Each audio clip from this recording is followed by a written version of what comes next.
What's happening, people? And welcome back to Part Lane Podcast. 2 wins from 2 this week from Spurs. What more can we ask for? Well, we can ask for the 3 of us back, finally, to do a show together. As last week, they both decided to do one. My name is Luke David. Welcome back to the show. Before we get into it, do not forget to hit the like button. Do not forget to subscribe to the channel. And make sure you comment as well. Put your comments in. Put everything in so we can get chatting with you and answer all your questions. I'll introduce everyone to start with. Yeah, exactly. Yeah, we like talking shit. Get in there. Talk more shit. That'd be good. Dave, how you doing, mate? I'm good, mate. I'm good. Had a week off last week. Well, I say a week off. I was working, but there we go. Mate, you're looking fresh. Yeah. You're looking handsome. I know. I've actually had a haircut and shaved my beard. It's mad, isn't it? Mad. I look at 10 years younger. But no, things are good, mate. Obviously a decent week of football. So, yeah, I'm happy today. Not like I was after North London Derby, but I don't want to talk about that anymore. Yeah, we'll forget about that. That's gone. Exactly. And Wynnie, how you doing, mate? You're looking slightly fresh. Not as fresh as Dave, to be honest. I know my hair's all over the place, but you know what? This is what it is. It's I'm feeling good, mate. To be honest, you know, on the back of a couple of wins, and you know, we'll get onto the performances, but Spurs aside and all that, you know, I'm feeling quite good, mate. So.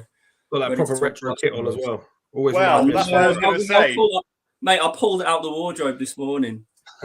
That's what I was going to say, Dave. Took the words out of my mouth. Like, he wasn't looking that fresh, but I tell you what, he's killing it with the half and half. I've made up for it with this, have I? Yeah, exactly. Right, as you said, Wynnie, you know, good week of football for Spurs. Let's start off with Brighton. For those of you that watched last week's show, I successfully predicted a 1-0 Spurs win. So you can thank me all later. What were your kind of thoughts on the game? Because obviously we switched to 5-3-2 or 3-5-2, however you arseholes want to call it. Same. Yeah, what were your thoughts on the display? Because I thought, like, we started well. We started kind of fast. We pressed the ball. It was a nice kind of change to Spurs for the first 10 minutes. Yeah, it was almost as if, you know, that change in formation is what we needed. You know, who would have thought it? We've been crying out for it for so long, and it just, you know, unfortunately Conte is stuck in his ways. And that's up to him. He doesn't want to change his formation unless he needs to. I think he tried to say he was forced into it by a couple of injuries up top. You know, I think Richarlison was carrying a knock and stuff like that. But I think he just didn't want to admit that the change in formation was what we needed. And like you said, we started well. It's a tough place to go. I think it was March the last time that they lost at home, which I think was ironically was us. So it's a difficult place to go, and no matter how you analyse it, it's a really, really good win. But like you say, we started quick, and I think the change in formation was huge. Yeah, definitely. And Dave, kind of, you know, we talked about it on this show actually when you weren't on about, you know, whether we do it. And Marlon that was on said that he thought Ben Davies was going to play, and he thought Matt Doherty was going to play, and he got, you know, a lot of it spot on apart from the actual formation.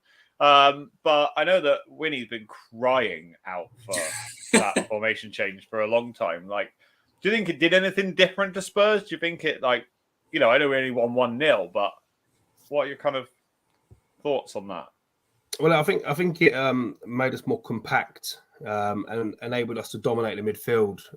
Obviously, we know Brighton play really well with the ball. They play good football. They keep the ball well. They interchange very well. So it enabled us to take some control of the ball and of the game. What I did like was one thing which I've criticised Conte for in the past is his inability to affect games in game. So at one point we were 1-0 up. He then put on Richarlison, didn't he? Was it Basuma? Or in other words, he went back to his 3-4-3. Yeah. He then realised it wasn't working. So he brought on Skippy. Yeah. You know, and went back to his 3-5-2. So his in-game management was a lot better, but it made us a lot more compact. I've been crying out for it. I said we should have gone for it in the North London Derby. Free in midfield, just to dominate that midfield. yeah, it was nice to see. I thought it was a good performance. I know a lot of people were like, "Oh, this is shit," etc. But I generally thought we played quite well. I thought we were quite progressive. We had a few chances that we could have scored more, but you people got to understand Conte football is sit back, let them dominate possession, and just hit them on the break. And that's how he likes to play. That's how he's had all of his success. So I think Spurs fans especially, need to be realists, because if I hear someone say Conte out anymore, I'm going to scream. Like, you've got to be some sort of crazy madman to even consider that. We are Tottenham. We have tried for decades the fancy football, playing the Tottenham way, progressive attacking football, exciting football to watch. We did it for Pochettino for 5 years.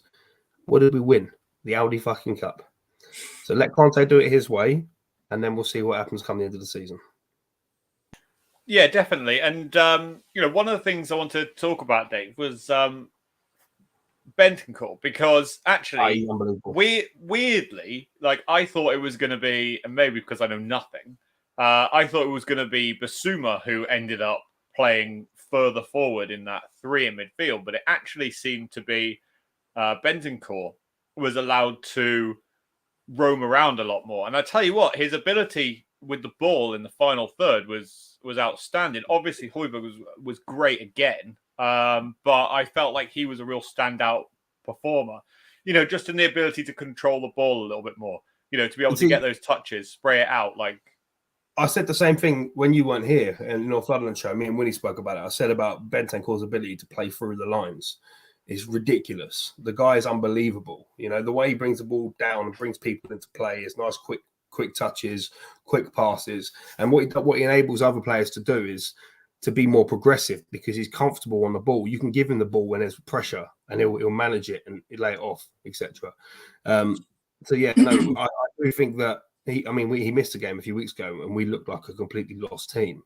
He literally dictates the tempo in that midfield. So, yeah, hopefully he stays fit for the whole season, because he's looking like a Rolls Royce of a midfielder. Do you know who he reminds me of? Sorry, I know he's a completely different player, but when he receives the ball and the way he looks so calm, turns and lays off, it looks to me like Berbatov. Yeah, literally, completely different players. But even the way he holds his body, like, he just does it. It looks effortless. He'll literally turn on the ball and then spray it with his left foot, receive it on his left, spray it with his right. He's so good. And I think we picked him up for about 14-15 million pounds, which is an absolute bargain. Muted. You're muted, Luke. You're muted. Sorry, that's going to be one of those quotes that either everybody loves or everybody hates. That whole resemblance to. He does. He just honestly reminds. Yeah, I think obviously they are completely different players, and of course, nobody's got a touch like Berbatov. But I get what you mean. The way he carries himself in games. Yeah. The ability to hold players off and turn quickly and play it quickly. So I get what you mean by that. We're not no way saying that he is Berbatov. No. No one's as good as him. He's phenomenal. Amazing. What were your thoughts on Ben Davies coming back, Wynnie? Coming back and playing in that left centre-back role instead of Longley. Obviously, he was given a bit of rest time to be able to come in for the Champions League, which we'll talk about in a minute. But do you think he had a good shift? I mean, I think he was solid enough for what we needed. I still, he's been a great servant to the club. However, he's no Longley. Longley was phenomenal whenever he's played. So, and I think he's been a bit of a surprise package. I think he's a completely different type of player to Longley. He's not as progressive with the ball. He likes to keep things quite simple. You see him make the odd little ball into the midfield, but I get we need to rotate, but I think we need to just carry on what we're doing. Romero, Longley, and Dyer. I don't think he's amazing. The Longley thing is mad, because a lot of Spurs fans, not one of them, were like, "Oh, why are we signing him on loan?" Blah, blah, blah. He's turning out to be one of our best signings of the summer. Easily, yeah. The only the big difference between him and Ben Davies is, and obviously I poo-poo Ben Davies quite a lot, but if Ben Davies does get forward more, but then again we don't necessarily need that, because Longley's passing ability is a lot better. than Ben Davies' passing ability. So I think they both have their strengths, but you've got to play Longley all day long in that back three, in my opinion. Yeah, definitely. And he's one of those players as well that, I think especially for defenders, unless you're, the likes of Van Dijk, Diaz, someone like that, who often, gets plaudits for their defensive ability or now not so great defensive ability. They often go unnoticed if they're not, a complete and utter menace at the back, like for the example, Christian Romero. So I think for him, it's been one of those players where a lot of Spurs fans will say, well, what's he actually done? But then look at the goals that we haven't conceded when he's playing, So I think that it's a bit like goalkeepers, right? You always manage to fault goalkeepers when they have howlers in the North London derbies, but you don't praise them when they tip the ball over the crossbar or make a great save. So I think I agree with you guys. I think he's been a great signing, and I'm not sure yet whether I want him to be signed full time or whether we look at another left-footed centre back as a permanent option. But look, I'm happy with it so far. I said at the start of the season, and I'll say it again. I think risk-free loan signings for a season are absolutely ideal right now. They cost next to nothing apart from wages, and we get a try before you buy type deal. So it definitely can't be argued at. I think we'll definitely revisit in the summer for a left centre back. I'd have thought, because a couple of the ones that we were hitting for in the summer are still available. I think Bastoni, his relationship with Inter recently has gone down the pan. So I think he's someone that we could go back in for. But again, I mean, I've seen Bastoni play a couple of times. Is he any better than Longley? I don't really know. I've been quite impressed. I don't think he's had the best of seasons, has he, this season? No, he hasn't. Zabani's the one, mate. Zabani. Sorry? Zabani. Remember I said about it? Yeah. That's the one I'd be looking at personally. Yeah, he looks very good. Again, I'm not paid to be a football manager, so I know I'd have put Jed Spence in weeks ago, but Conte don't fancy him. Well, I think we'll see Jed Spence against Forest. To be fair, I think that's if we go anything. I think Conte made some interesting comments about Spence. I don't know if you saw them the other day. Where he said he's finally understanding what I expect and what I want. Yeah, but I think he said that because he's realised that Emerson's shit and Doherty's also shit, so he has to say something nice about Spence. Otherwise, we're screwed. Yeah, but no, I think you're right. Like if you look at Conte, he played Spence. The only time he played Spence was against Forest, his former club, or on loan former club. The only real times he's played Bissouma, Brighton, his former club. It's written in the stars for him to play against Forest, in my opinion. Hopefully, and which is why Richarlison will start today as well. Yeah. There you go. Yeah, there you go. If he doesn't, then this whole analogy goes down the pan. But so far, so good. Let's talk about the goal. So it was a nice bit of play. Son whipping the ball in, and Harry Kane just dipping low. Shooting, basically. Yeah, I was just going to say that. Someone had a shot, and Kane was just there to nick it over the goalkeeper. So. But that's the 50th goal combination, that's insane. Yeah. Like 50 goal combinations is unbelievable. I think what's the record before? Wasn't it Lampard and Drogba or someone like that? Yeah. And it was like they surpassed that a long time ago. Yeah, it's ridiculous, but we got to get Harry a trophy. One thing I do want to mention before we move on to the Champions League is the positive news about Conte contract talks. Yeah. We talks about extending his contract. So that, to me, if we can get him tied down for another 2-3 years, loving life, mate. I'm sticking this out there. I personally do not believe that I said this off air with Marlon last week. I do not believe Conte stays, but after the end of the summer. And I believe Daniel Levy goes back to Mauricio Pochettino. That's what I'm predicting happens. It's not something that I want to happen. That's something I believe happens at the end of this season. I don't want. No, I disagree because I think Conte is in a position with Tottenham where he has the opportunity to.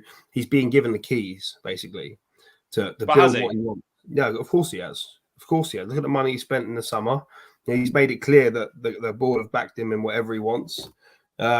Just because we didn't sign Bastoni for 90 million or we didn't sign this player, it doesn't mean that he wasn't okay with that. like I said, he's been given the keys by Conte. As I said this to you before, Luke, it's a Hail Mary from Daniel Levy. This is his last throw of the dice because fans are fed up of it. So this is his Hail Mary. So I generally believe that he's got the opportunity to build something special, like he did when he started management at Juve. He's got the opportunity to build on something, spend 2 or 3 years, 2 or 3 transfer windows, then see where we're at. If we're still nowhere near in 2 or 3 seasons, then I think he'll be off. But Wynnie, isn't that the problem with him at the moment, though? With Juve completely falling apart, and from rumours floating around, they want to revisit Antonio Conte at Juventus. Yeah, I think Conte. The difference in this situation is he's inherited like a huge package. Clubs he's gone to before, he's inherited a good team, but also the money to further improve that team. Whereas with Tottenham Hotspur, he's literally inherited one of the best training facilities in the world, one of the best stadiums in the world, and also he's inherited an okay squad. We've talked about it before. It's not fantastic, but I think if we can add the money aspect to it, which it looks like we've shown a bit of ambition, a bit more ambition than we have previously. I think if we can add the money foundation to it, I don't see why he would go anywhere else. He's inherited a completely different package to all the teams he's took over previously, and it's still in its infancy. You've got to get. I mean, I hate to say it, but look at Mikel Arteta, for example. There's a prime example. You've got to give these managers a couple of transfer windows, 2 or 3 transfer windows, to put their stamp on who they want at that club and to get them into their methods and their way of playing. It's not sort of thing where he comes and does a year's job. Tottenham isn't that job, and he'd known that when he first took it. When he'd gone to other jobs before, he went to Inter. For example, they weren't terrible. They weren't miles off it. He just added a few and did what he needed to do to win the league. Same what he did with Juve. I think when you look at Tottenham, it's like he's just essentially had a blank canvas and he's got to start again and work with the first year, 6 months, whatever it was. He had to work with the players that he wasn't really comfortable working with. First transfer window, really, he starts bringing in players that he wants in his system, players that he trusts, for example, Perisic. And then you get another transfer window where he adds a little bit more to that. And then next summer, I don't think we'll do much in January. I think we'll pick up 1 or 2. But I think next summer, again, we'll go big again. And we'll start to really give him the tools and the team that he wants to succeed. I think this is a better project. Because imagine having that being the man that gets Tottenham to where they are desperate to be. Being the first one to bring him glory after all these years. Conte is an arrogant son of a bitch. Of course, he's going to want that. He's going to want to be that guy. He's going to want. A lot of people want it, but not a lot of people can do it. Oh, yeah, but I think he can. I think Mourinho would have done it as well, unfortunately, but he was sacked a week before a cup final. But I think there is no better manager in the world with a better resume available at the moment than Antonio Conte. Pochettino, Tuchel, don't mean shit. Antonio Conte is the guy. Yep. No, I don't disagree. And that's just what I believe happens. But look, I'll be happily proven wrong. And I think, as you say, I think January will be a very important time. Not necessarily in terms of how many signings, but that we do something that he wants that will show that we are still, with him. I don't believe it gets signed before. I think if you look at Conte's record of taking over clubs, he took over Juve. They were surprisingly around about mid-table. He took over, put his stamp on them, won the league. The same with Chelsea. When he took over Chelsea, they had that weird year where they were, near the relegation zone for most of the season, then made a burst towards the end. They finished about mid-table, took over them, made his stamp on them, won the league. And it's the same with Inter Milan. He takes over these so-called big-name clubs that are in a bit of a crisis or have had a bad year, and completely transforms them inside and out and wins the league with them. I think he can do that? I don't know if we can win the league No, I don't think we can win the league as a city. But if you look at us as a team as a whole, we've lost 1 game all season, and that was North London Derby. We've lost 1 game. We only lost that game. Is impressive. Yeah, because of a Lloris mistake and Emerson madness. So I think you've got to give him his credit. He's still working with players like Matt Doherty, like Emerson Royale. He's still working with, making Eric Dyer a better centre half. He's still working with the same tools, just with a few added spruce. And we've lost one game all season. We sit third in the Premier League. Give them a transfer window or 2 transfer windows. I have no doubt in my mind we'll get a lot closer. No doubt. Yeah. And I think you're 100% correct with that little speech there, Dave, is that, what a lot of fans and a lot of people need to understand is exactly that we sit third in the Premier League and we've lost one game all season. And, to sit here in the middle of October and saying that we've only lost one game all season, and that was, unfortunately, to Arsenal, who also have only lost one game all season, who are playing the best football of the last 10 years.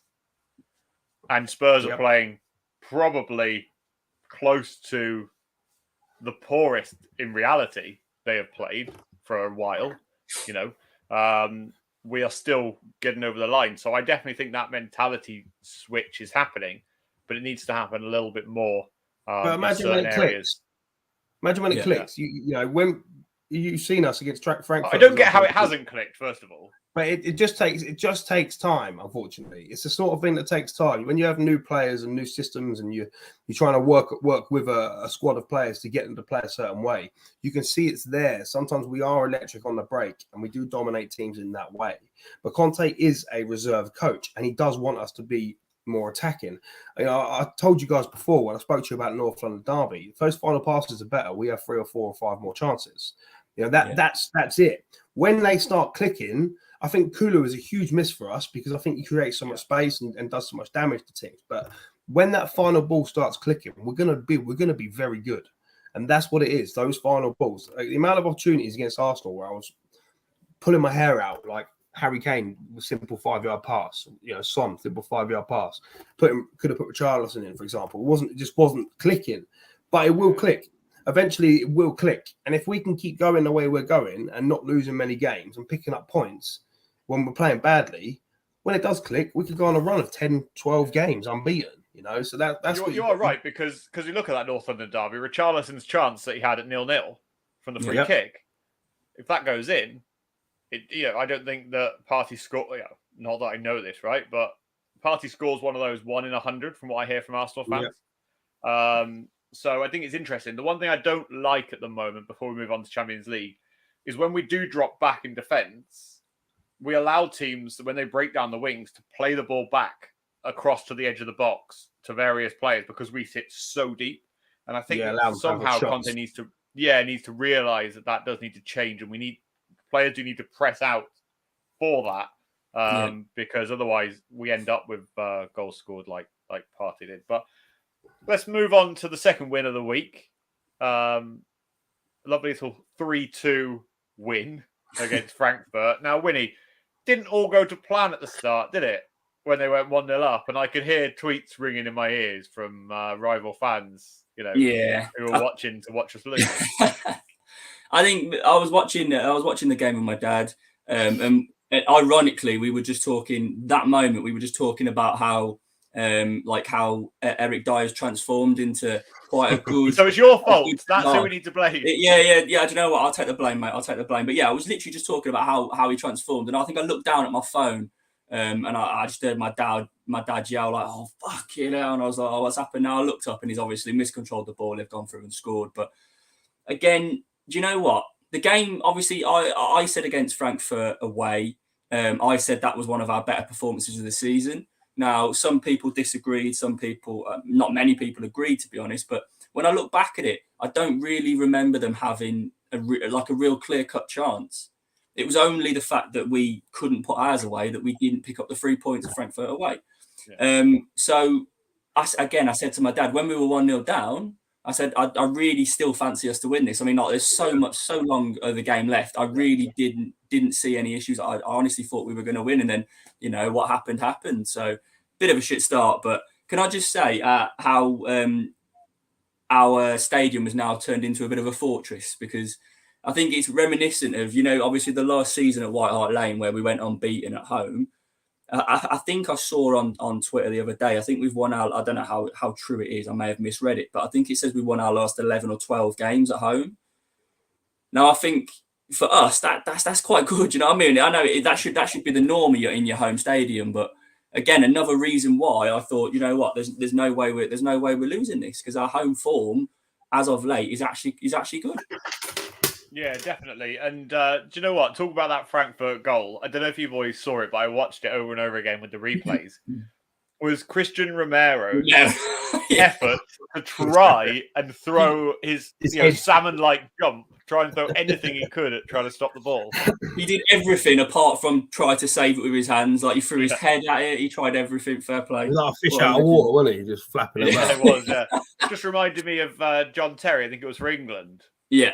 Where he threw his head, threw his head on it. Dived, yeah. But Dave, let's move on, because a few minutes later, Harry Kane drives the ball past 2 or 3 players and wins a penalty. And again, stuck in my mind from that game, flashbacks over and over again, is the defender towering over Harry Kane on the floor, telling him to get up. And 2 minutes later, VAR overturned the referee's decision, and it's a penalty. Yeah, I mean, it was. I thought it was a penalty straight away. You've seen them not given, so that you can call it soft if you want. But I've been nervous about Kane taking penalties this season. I don't know why. Obviously we know he missed one in the Frankfurt game, but he doesn't have that same sort of. He stopped whipping them to the keeper's right. Have you not noticed? He stopped whipping them, and they're really hard to save. He started putting them in different places, and I was a bit nervous, but he put it away. But I will say one thing about Harry Kane: stay the fuck away from free kicks. Jesus Christ! Like, he scored one in like 7 years or something stupid. It's a deflection against Aston Villa. When he picked, it was really funny. I was watching on TV. As soon as he picked up the ball, all you heard was from the crowd, because everyone knew, like, this is going over. Just leave them alone, mate. You're shit at them, and that's fine. You're good at everything else. You're just shit at free kicks. Jermaine Genius said that he believes that Eric Dyer is the best free kick taker at Spurs. Mate, Harry Kane taking free kicks is as good as useful as an electric fire on the sun. It's completely and utterly pointless. We don't, since Ericsson left this club, we don't have a decent free kick taker. We don't have anybody. We say that though. Have you seen Sonny for Korea? What did he take for us? I don't know. He did take one. I remember he took one. I don't know if it was against Brighton actually, and it either didn't go in or it didn't do a lot.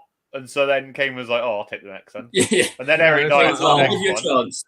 Oh, mate, leave it alone. Like, just leave it alone. But other than that, like I said, I was on Wynnie's wavelength. I thought it was a really good performance. Other than the start and the end, I think going through the game, we dominated that first half. We dominated that second half.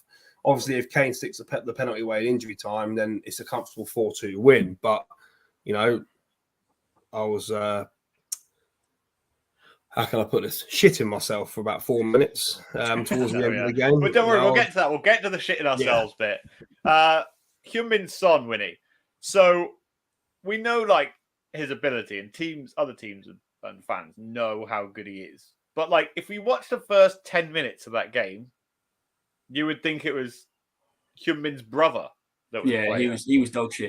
Than him. And then he gets the ball played through, scores a great goal, then something in his brain must just like click, and he then realizes how good he is at football again, because then the ball gets crossed in by Højbjerg, and I seriously believe that the second goal that Son scored is probably as good as his goal that he scored to win Puskas.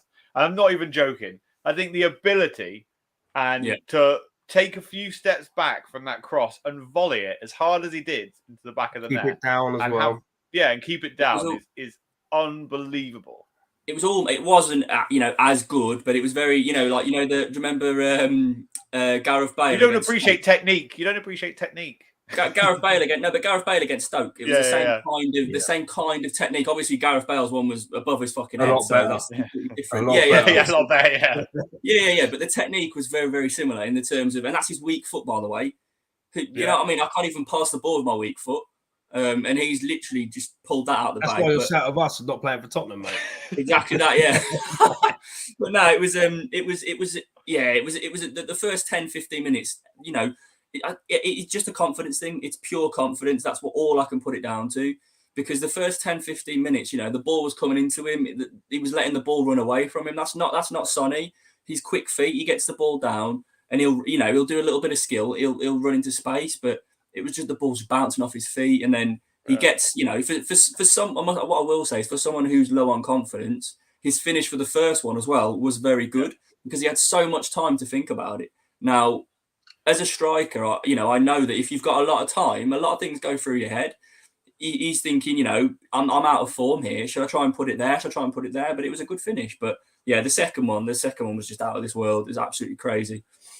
Yeah, definitely. And Dave, talking about Son again quickly, like, do you think, because I read a quote actually this week where he was saying, when a lot of people are talking about how many games we've got in October and who else has it, and he said, no, I like playing. Like, that's what we're here to do, is like play and play football. Yeah. And he loves it. But do you think he gets nervous before the games? Do you think, like, there's always something that happens? What I think it is with Son is he had such a high with the Golden Boot last season.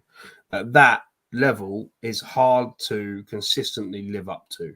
To consistently be, okay, I was Golden Boot winner last year. I've got to start like a rocket this year. To carry on that form, and it can affect your form. I think what we're seeing now, obviously, you've got Ivan Drago, Haaland, he's just battering ram in the league. But I think it's going to take the pressure off Sonny a little bit, that he'll start to come into form again, because no one's catching Haaland. Kane scored like 8-8 or something like that, I saw, which is gone under the radar because Haaland's been so good. So I just think the expectation was so high for Sonny after last season that it was hard to live up to at the beginning. But I do think now that he will start coming into form and he will start getting goals. But like I said to you, I think a missing link for Tottenham is Kulu. I think he helps this team so much. So I do think he is the missing link. And once he's back, you'll start seeing us click. That's my personal opinion. I think with Kulu as well, like it's not only the goals that he scores, but also when he plays on that wing, I wouldn't say, like, for me, he's a typical winger, right? Because he's reasonably quick, but not like outrageously fast. But the things that he does bring is his ability to pass a ball. So if he knows that he can see Sonny running in space, I bet he could play a ball behind the defenders into his path. But also, I think because he's a tall guy, his strength as well that I like about Kulu is that, if he is one-on-one with a winger, a wing back or whatever you call it. Fullback. Yeah, fullback. There you go. I never worry about him losing the ball. I never worry about him, getting the ball pinched off him, because you've seen him drive past defenders to go down the byline. You've seen him cut back and cross in with his left foot, which I think is his favoured foot. And I really, really, really like him. And I've just heard actually this week that I think he's picked up another knock, hasn't he? Yeah. So it's unlikely we'll see him feature today, but hopefully he's not going to get consistent injuries. But let's move on to the kind of squeaky bum time, Wynnie, towards the end, because they pull a goal back, then Brian Hill comes on, loses the ball completely. They decided to play a back heel in their own defensive third. He nicks the ball back, jinks left, jinks right. Little bit like a young Messi. Not saying that he is, but that way that he just dropped the shoulder back and forth, turned the centre back inside out, and then got fouled. And then Harry Kane goes and misses a penalty, and then Harry Kane crosses the ball to Brian Hill. And misses him. That needed to go first time. That was so obvious, like the Harry Kane cross. I could see that. He got the ball. Hill was in so much space, but he just took too long. And unfortunately, I mean, the way he absolutely fucking smashed it across. Let's be honest, no one was getting on the end of that, especially not that. Especially not 5 foot Brian Hill. There's no way. What do we think of his 5 little foot Ringo Starr? What do we think? Yeah, what do we think of Brian Hill's little performance? Though his little cameo. Do you think it was any good? So on Brian Hill, I just want to touch before I jump in before Luke does, because I know he was itching to get in then. I just think he's weak as piss. I think he needs to toughen up, and I think we've got a good player there. But I think he's too lightweight for the Premier League at the moment. He'll get bumped off the ball too easy. He'll get, he isn't Messi. You got to remember that. He doesn't have what Messi has in terms of feet, but I think he's got bags of ability. I think he works hard and he tries hard. He runs around like a little wasp, doesn't he? Attacking defenders. So that's great. But I think get him in the gym, get him some gym work, and then go from there. Yeah, my worry for him is that he doesn't get enough time. Coming on at that stage in that game, he showed glimpses of what he can do, but he hasn't got enough time to be able to, learn things about the Premier League, learn about how the play is done, the defenders work and everything else. Give him 10 yards and he'll turn you inside out. Yeah. But give him 90 minutes on the pitch. How many times will you see that? Once or twice, maybe? And I think that's the biggest problem for him is, do Spurs look at loaning him to another Premier League side? He's going to the Championship. Yeah, my worry is the Championship's maybe a little bit too low. Seems like he's played in first team. No, in the league. him and Pape Matar, whatever his name is, both of them could do with loans to, upper echelons of the Championship. Personally, my only theory, Brian would get absolutely fucking pelted in the Championship. But that's what he needs. I don't disagree. But how are you going to toughen someone up by constantly loaning him to Spain, where the football's really soft and it's not aggressive? And at the end of the day, he needs where it suits him. Yeah, I know exactly where he's comfortable. Chuck him out of his comfort zone. Stick him at a Stoke or a Sheffield United, and let him get kicked up in the air a few times. Because the reality of it is, after getting kicked up in the air a few times, he'll realise, oh shit, this is horrible. I don't really want to do this anymore. I've got to change the way I play. I've got to toughen up, etc. Yeah. But I just think that if we keep loaning him out to foreign leagues, it's just going to hinder him because he's going to keep coming back to the same player. Okay, right. Here's a question to both of you. We're in the Champions League final in 3 years' time. Okay. Do you see Bryan Hill starting in that game? Yes. Yes. I think if he toughens himself up, I think he definitely has the ability. There's no doubt about it. He's got the ability. You can see it. But at the moment, he looks too much like Howard from the Big Bang. And, not enough like Messi. So the reality of it is he needs to toughen himself up. But yes, I can see him skill-wise playing in our Champions League final. Do I think he will? Probably not, because I don't know if he's got that mentality. And that's what it comes down to, his mentality. I think I would like to see it, don't get me wrong. But again, it just, like you said, it depends on his progression now. I think his main problem is he just needs to bulk up. He needs to just, People forgot, right? When we first signed Luka Modric, he was exactly the same. He was very lightweight. He used to get bumped off the ball very easily. It took him a couple of years to really adapt to English football. I think it'll be the same sort of thing with Bryan Hill. As soon as he starts getting kicked about, you could see a different player. Interesting. That's very interesting, Dave. I didn't think you'd say that. You even changed your name to get him out of it. So yeah. I thought you were I just think he just needs to toughen up. I think he's got the skill level and the drive is there. Would I rather see him come on instead of Lucas Moura at the moment? Probably not. But could I see in I know, and I'm not the biggest Lucas fan, but Lucas does the same things. He runs around like a little terrier. He fights to get the ball back. He's got a bit more in product. I think Brian is like I said to you, he needs to toughen up. He needs to be loaned to a Norwich, or when they first come up to the Premier League, or someone like that, or a Stoke, or somewhere he's going to get kicked about for a little while. He's going to learn that the English league is fast, it's hard. People don't take no shit. It's not like your little ticket. I think he might do well, like a Leeds or a Brentford. Yeah, more like someone who played Brighton. Yeah, Brighton. Teams that play football. Yeah, that play good football. Because you don't want him sent to a Burnley. Just the ball on the pitch. Burnley are quite good now, mate. To be fair, Burnley are quite good. They play quite nice football. Don't sleep on Burnley. Vincent Kompany turning it round. Yeah. What I will say though is I think we can't look past his. He seems to have. If you look on his on the socials, like Instagram and stuff like that, he seems very keen. And I think they've interviewed him. The Spanish media have interviewed him a couple of times, and he said, "Look, I can see myself succeeding at Tottenham Hotspur." So I think he's got the passion to play for Tottenham Hotspur, and sometimes that's half the battle. Because you look at some players, they come over and they don't look interested. And you know, it reminds me of Tottenham. Do you remember Giovanni Dos Santos? Yes, I know. Yeah, the Barcelona wonder kid. Reminds me of. He's not wasn't ever strong enough to succeed in the Premier League. Quite a good player, good skillful player, but didn't do the right things in terms of becoming strong enough. And that's who he reminds me of. That type of player, small, nimble, skillful, but weak as a rich. The days of Giovanni Dos Santos and Roman Pavlyuchenko. Man, I love Big Pav. Pav was unreal. Absolutely, so much love for Pav. What a player. Not me, boys. You guys needed your heads checked. Anyway, mate, how can you not love Pav? Oh, because super Pav, mate. I love Pavlyuchenko. He was so underrated. That guy had a hammer. His free kick against Rubin Kazan as well. Well, mate, who can forget that? I love Pavlyuchenko. I won't have a bad word. I won't. No, I'm with you on that one, Dave.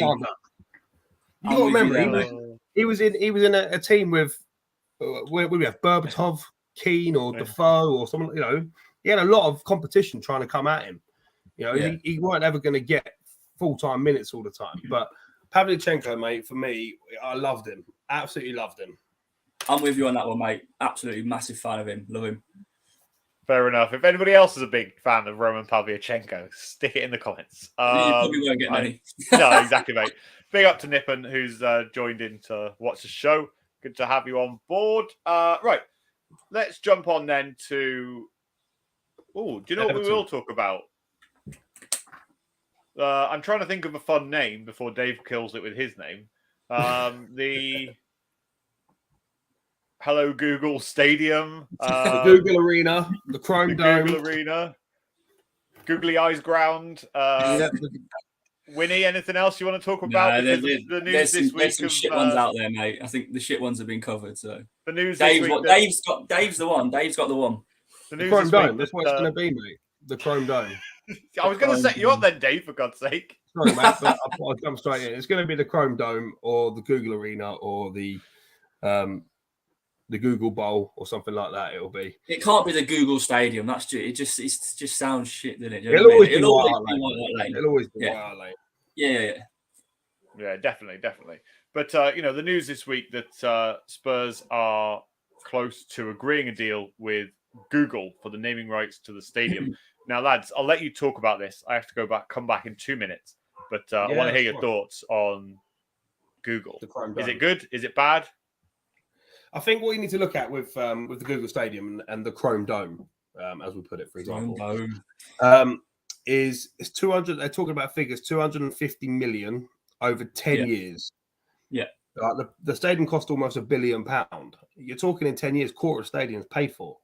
Yeah. A lot of people are like, oh, is that it? 25 million a season or whatever it is. But that's bigger than any other naming rights deal in this country. Of course it is, yeah. Of course. So I think the positives you need to look at as well, the exposure it will get us.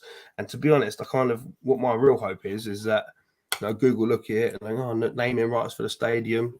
And then somebody comes in like Elon Musk and is like, oh, I want a bit of that. Well, what I will say is what I thought, and the reason why the naming rights hadn't been took by anyone yet is I thought is that when they eventually looked to sell in the club, if it ever did, I think it looks better as a prospect for a potential buyer. Look, you can come in.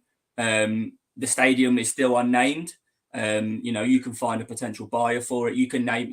A buyer could come in and could name the stadium what they wanted. They could name it, I could buy the club and call it the Wynnie Stadium. Do you know what I mean? I just think there's a potential buyer for the club. I thought they were going to wait until they were selling the club to do it. But I think it's the right time. Yeah. It's been long and it is the right time. Wynnie's World Stadium.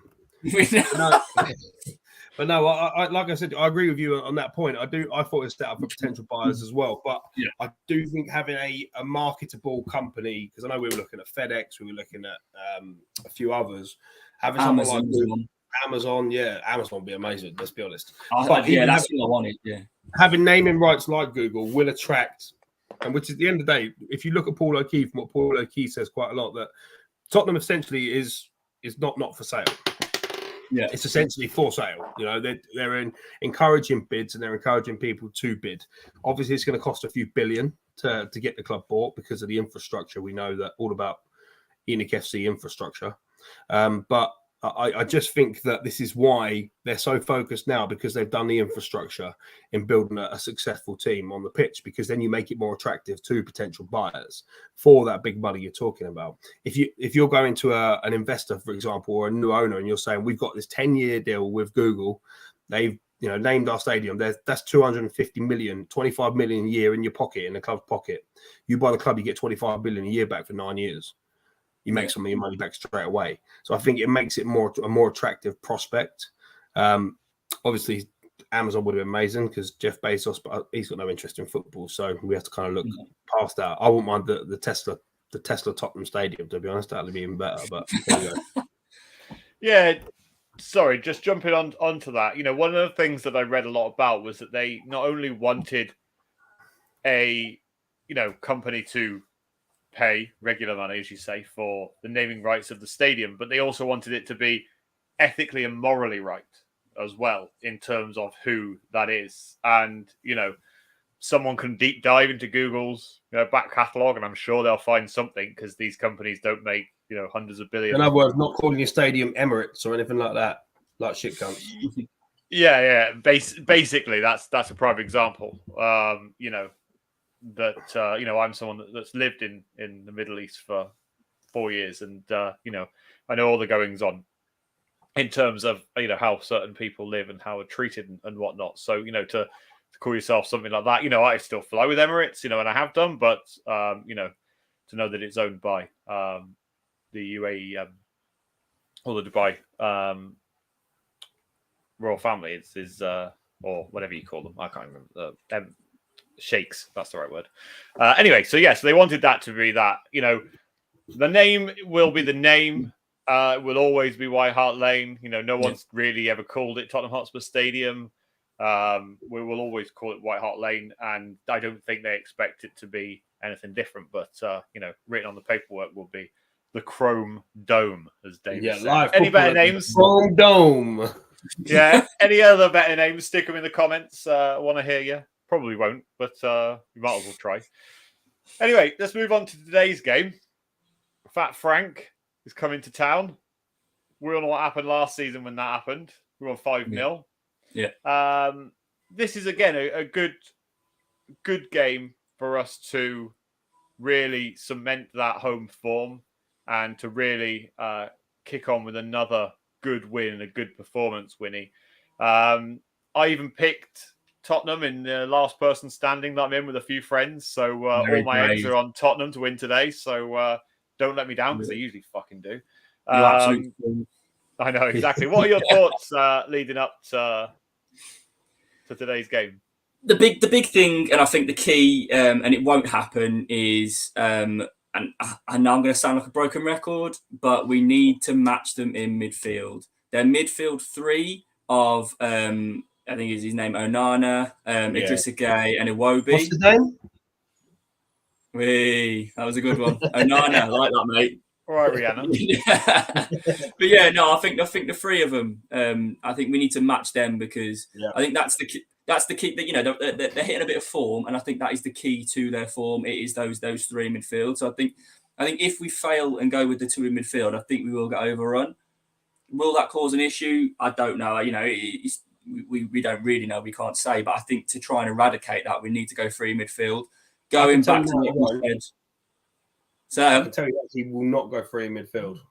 Yeah, I know. Yeah, absolutely. Yeah. And I, like we said before, I think Richarlison will play up front with Son and Kane, and it'll be against his old club. So, but I think that would be the key.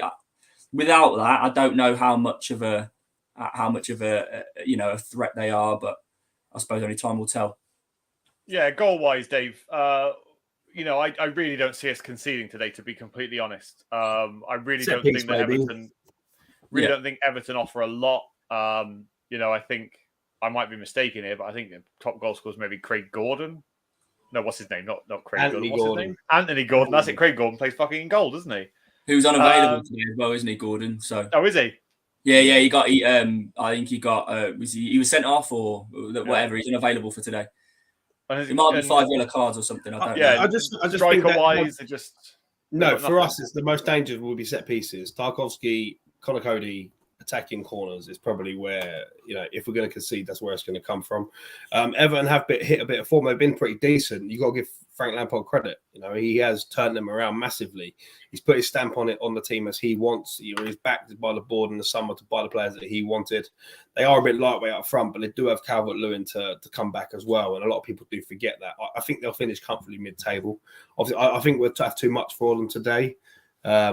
I generally think we will. I think we'll win, 3-0, 3-1, personally. You already jumped straight into score prediction, so we might as well go to Wynnie. Wynnie, what are your thoughts on scores? I think I never like to give us a clean sheet because, I'd love a clean sheet, don't get me wrong, but I always have to give the other team a goal. I do think we'll have far too much, so pretty similar to Dave. I'm going for 3-1. And I think Richarlison will get his first Premier League goal today as well. Oh, lovely. Can't wait to see. I wonder if he'll celebrate. Probably not. He has to do that, yeah. He has to. I don't see us conceding, to be completely honest. I don't think that Everton have enough. Dave might be right. A set piece might be the undoing, but I'm going to go for a 4-0 win. I think that it's... bold. I think it's going to be goal fest at home today. I think that Everton are absolutely pants. I think the complete opposite of what you said, Dave. I think they'll struggle this season. I think that Frank Lampard is useless. I think it's either between him or Steven Gerrard of who next gets the boot. I just think that both of them are completely out of their depth in the Premier League, I don't see anything else but a Spurs win today. So, Dave. Who scores for Spurs today? Richie. Oh, we're all going for a hat trick of Richarlison goal scorer. No, you won't get a hat trick. No. As in, we're all going. As in, there's three of us. Yeah. As a collective. People say this. Yeah, a collective hat trick. Yeah. I think Richie scores. I do think Richie scores. I think Kane will score again. I think he's in really good form. Hopefully, it's not from a penalty, but I think Kane will score. Yeah, goal's a goal. I think Kane will score again, and I think Sonny will score again. I think it'll be all three of the forwards. I was literally going to say that, yeah. The front three, all three of them, 3-1. Kane, Son, Richarlison will all bag. Amazing. What a time to be alive. What a time to be a Spurs fan. Right, on that note, I think that kind of wraps us up for today. Thank you for those that have watched. Thank you those that haven't watched. We hate you all. And don't forget to like the channel. Don't forget to subscribe. We are trying to grow this channel, so every subscriber is appreciated. It is free to subscribe. It does not cost you anything. You don't even have to watch, but just subscribe. That would be lovely. Dave, how can everybody find your ramblings on Twitter? I'm here. Park Lane Pod Dave. If you want to see an angry little dwarf after Tottenham lose, give me a follow. But yeah, I talk shit.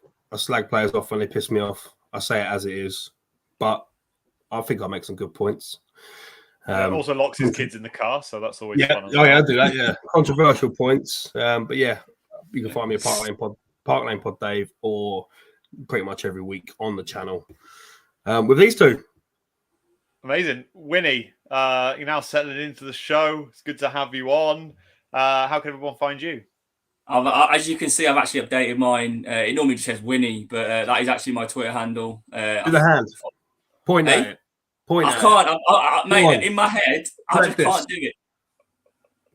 Yes, nailed it first time. Do you know what? In my head, I'm thinking, which is the one? You end up being looking like this for the first time. About 6 months. Really 1991. So you can check me out on Twitter there. Pretty similar to Dave. I say things how it is. If Spurs play shit, I'll say they play shit. If they play good, I'll say they play good. So check me out. And if you disagree with anything, then let's have a little debate. Perfect. Masturbate. That's all we need in life. And yeah, if you are interested in following me, it's a load of nonsense. But you can follow me here. Luke_Park Lane on Twitter. More importantly, follow us on TikTok, Instagram, and Twitter at Park Lane Pod across all social medias. Again, thank you all very, very much for watching. We do appreciate it. Let's hope for another Spurs win. And we'll be back same time next week. Tell all your friends, tell your mothers, tell your grandmothers Saturday mornings, Everyone. 11 a.m. Park Lane podcast. Thank you very much, and see you all next time.